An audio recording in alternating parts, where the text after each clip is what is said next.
இவங்களுக்கெல்லாம் அவங்க அப்பா சொத்து சேர்த்து வச்சிருக்காங்க, அவங்க தாத்தா சொத்து சேர்த்து வச்சிருக்காங்க, பணக்கார குடும்பத்துல பிறந்திருக்காங்க, அதனாலதான் இவங்க இவ்வளவு சொத்தை அனுபவிக்கிறாங்க அப்படின்னு தானே தோணும்.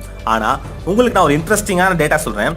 இன்னைக்கு உலகத்துல இருக்கக்கூடிய கோடீஸ்வரர்கள்ல 70% மேற்பட்ட கோடீஸ்வரர்கள் தங்களுடைய சொந்த உழைப்புல முன்னேறின முதல் தலைமுறை கோடீஸ்வரர்கள் தான். எதுவுமே இல்லாம ஜீரோல இருந்து ஆரம்பிச்சு இன்னைக்கு மிகப்பெரிய கோடீஸ்வரர்களா மாறி இருக்காங்க. அதனால பணத்தை வச்சுதான் இன்னும் பணத்தை பெருக்க முடியும், பணத்தை வச்சுதான் இன்னும் பணத்தை சம்பாதிக்க முடியும்னு அர்த்தம் இல்லை. பணம் சம்பாதிக்க, பணத்தை பெருக்க நம்பிக்கை தான் முதல்ல அவசியம். நம்மளாலையும் பணம் சம்பாதிக்க முடியும்னு முழுசா நம்புங்க, நம்மளாலையும் அடுத்த கட்டத்துக்கு முன்னேற முடியும் நம்புங்க.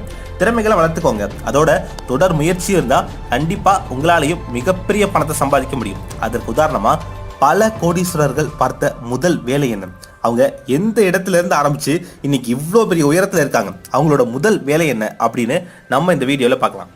அமேசான் நிறுவனத்தினுடைய நிறுவனர் ஜெஃப் பெசோஸ் அவர்கள் இன்னைக்கு இந்த உலகத்தின் 4வது மிகப்பெரிய பணக்காரராக மாறி இருக்காரு. அவருடைய சொத்து மதிப்பு கிட்டத்தட்ட $138 பில்லியன் மேல. ஆனா ஆரம்ப காலகட்டத்தில் அவர் என்ன வேலை பார்த்தாருன்னு தெரியுமா? மெக்டொனால்ட் நிறுவனத்துல கிச்சன்ல நின்று பிரெஞ்ச் ஃப்ரைஸை எண்ணெயில பொரிக்கக்கூடிய வேலையை தான் பார்த்துட்டு இருந்தார். அந்த இடத்துல இருந்து முன்னேறி தான் இன்னைக்கு இந்த உலகின் 4வது மிகப்பெரிய பணக்காரராக மாறி இருக்காரு.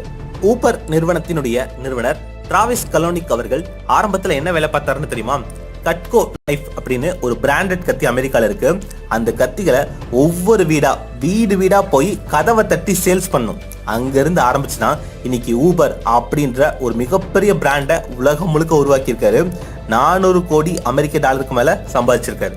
அடுத்ததா இன்னைக்கு உலக பணக்காரர்கள் பட்டியல்ல 6வது இடத்துல இருக்கக்கூடிய மனிதர் தான் வாரன் பஃபெட். இவர் கிட்டத்தட்ட பல ஆண்டுகளா டாப் 10 பணக்கார பட்டியல்ல இருக்காரு. இவர் ஆரம்பத்துல பார்த்த வேலை என்ன தெரியுமா? அதிகாலையிலேயே எழுந்து வீடு வீடா போய் பேப்பர் போடக்கூடிய வேலையை தான் பார்த்திருக்காரு. மாதம் 30 நாளும் அதிகாலையிலேயே எழுந்து அந்த குளிர்ல போய் பேப்பர் போட்டாலும் வெறும் $1 தான் ஒரு மாதத்துல அவரால் சம்பாதிக்க முடிஞ்சுதான். அந்த $1 தான் அன்னைக்கு அவர் அவ்வளோ கடுமையா உழைச்சிருக்காரு. அங்கிருந்து ஆரம்பிச்சு இன்னைக்கு இந்த உலகத்திலேயே மிகப்பெரிய 6வது பணக்காரரா மாறி இருக்காரு. அடுத்ததா இன்னைக்கு உலக பணக்காரர்கள் பட்டியல்ல முதல் இடத்துல இருக்கக்கூடிய மனிதர் தான் எலன் மாஸ்க். இவர் சின்ன வயசுல தென்னாப்பிரிக்காவில் தான் இருந்தாரு.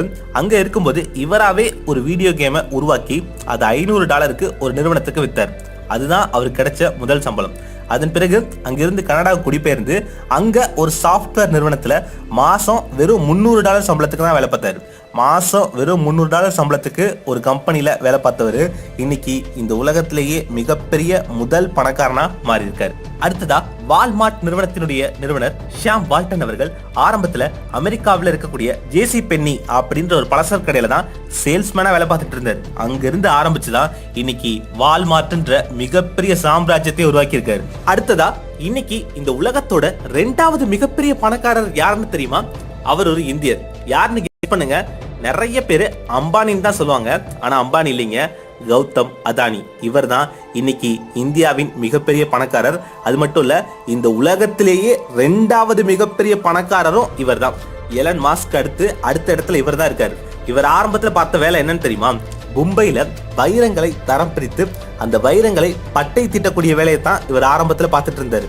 இவர் இந்த வேலைக்காக மாசம் $5000 தான் சம்பளமா வாங்கியிருக்காரு. மாசம் $5000 சம்பளத்துக்கு வேலை பார்த்துட்டு இருந்த ஒருத்தர் தான் இன்னைக்கு இந்த உலகத்தோட 2வது மிகப்பெரிய பணக்காரனா மாறி இருக்காரு. இப்போ ரீசெண்டா வெந்து தணிந்தது காடு படம் வந்துச்சுல, அந்த படம் பாத்தீங்களா? அதுல சோத்துக்கே வழி இல்லாத ஒருத்தர் திருநெல்வேலி பக்கத்துல ஒரு கிராமத்துல இருந்து கிளம்பி மும்பையில புரோட்டா கடைக்கு வேலை பார்க்க போய் முத்துவா கிளம்பி போய் அங்க மிகப்பெரிய டானா முத்து பாயா மாறி இருப்பார் இல்லையா?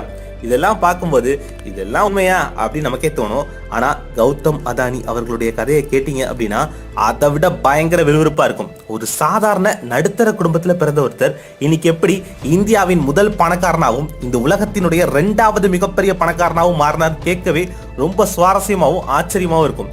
நிறைய பேர் சொல்லுவாங்க அவரு அரசியல் பின்புலம் இருக்கு, அவருக்கு நிறைய அரசியல் காரணங்களால தான் அவர் பணக்காரனா மாறி இருக்காரு அப்படின்னு சொல்லுவாங்க. ஆனா அந்த மாதிரி திறமையெல்லாம் இல்லாம யாராலையுமே அவ்வளவு பெரிய பணக்காரனாலாம் மாறவே முடியாது. கௌதம் அதானிக்கு அப்ப என்ன திறமை இருந்தது, எப்படி அவர் முன்னேறினான்னு தெரிஞ்சுக்கணும்னு ஆசைப்பட்டீங்கன்னா கீழே கமெண்ட்ல சொல்லுங்க. நான் அவரோட முழு கதையும் சொல்றேன். வெந்து தணிந்தது காடு படத்தை விட பயங்கர விறுவிறுப்பா இன்ட்ரெஸ்டிங்கா இருக்கும். அடுத்ததா இன்னைக்கு இந்தியாவின் மிகப்பெரிய 2வது பணக்காரர் முகேஷ் அம்பானியினுடைய அப்பா தீருபாய் அம்பானி அவர்கள் ஆரம்பத்துல என்ன வேலை பார்த்தாருன்னு தெரியுமா? ஏமன் நாட்டுல பெட்ரோல் பங்க்ல பெட்ரோல் போடக்கூடிய ஒருத்தராக தான் வேலை பார்த்துட்டு இருந்தார். இந்த மாதிரி ஒரு சாதாரண பெட்ரோல் பங்க்ல பெட்ரோல் போடக்கூடிய ஒருத்தராக இருந்து கொஞ்சம் கொஞ்சமா வளர்ந்து இந்தியாவின் மிகப்பெரிய பணக்காரனா மாறினாரு தீருபாய் அம்பானி. இவருடைய கதை ஆல்ரெடி நான் நம்ம சேனல்ல போட்டிருக்கேன். நீங்க பார்க்கல அப்படின்னா கண்டிப்பா போய் பாருங்க, ரொம்ப ரொம்ப விறுவிறுப்பா இருக்கும். இந்த மாதிரி இன்னும் நிறைய இந்திய பணக்காரர்கள் பார்த்த முதல் வேலை என்ன? நம்ம தமிழ்நாட்டில் இருக்கக்கூடிய மிகப்பெரிய பணக்காரர்கள், மிகப்பெரிய தொழிலதிபர்கள் அவங்க பார்த்த முதல் வேலை என்ன? அவங்க எந்த இடத்துல இருந்து ஆரம்பிச்சு இன்னைக்கு இந்த இடத்துல இருக்காங்க அப்படி நீங்க தெரிஞ்சுக்கணும்னு நினைச்சீங்கன்னா நம்ம எண்ணுவதெல்லாம் உயர்வு சேனலை தொடர்ந்து பாருங்க. அதே மாதிரி நம்ம எண்ணுவதெல்லாம் உயர்வு ஆப்பையும் டவுன்லோட் பண்ணி வச்சுக்கோங்க. அதுல இன்னும் நிறைய இன்ட்ரெஸ்டிங்கான கண்டென்ட்லாம் இருக்கு. இந்த மாதிரி நிறைய பேரோட முதல் வேலை என்னென்னு அடுத்தடுத்த வீடியோஸ்ல நான் சொல்றேன். அதே போல ஆரம்பத்துல நான் சொன்ன மாதிரி பணக்காரனாகிறதுக்கு நம்ம பணக்கார குடும்பத்துல பிறந்திருக்கணும்னு அவசியம் இல்லை. அப்போ நம்ம கிட்ட என்ன இருக்கணும்? கொஞ்சம் திறமை, அளவுக்கு அதிகமான கடின உழைப்பு, அதே மாதிரி விடாமுயற்சி. எவ்வளவு பிரச்சனை வந்தாலும் அதையெல்லாம் தூக்கி எறிஞ்சிட்டு விடாமுயற்சியோட போராடுற குணம், இதெல்லாம் இருந்தா உங்களாலையும் கூடிய சீக்கிரம் மிகப்பெரிய உயரத்தை அடைய முடியும். இதே மாதிரி நீங்களும் மிகப்பெரிய வெற்றிகள் அடைய என் வாழ்த்துக்கள். ட்ரீம் பிக், அச்சீவ் பிக், எண்ணுவதெல்லாம் உயர்வு.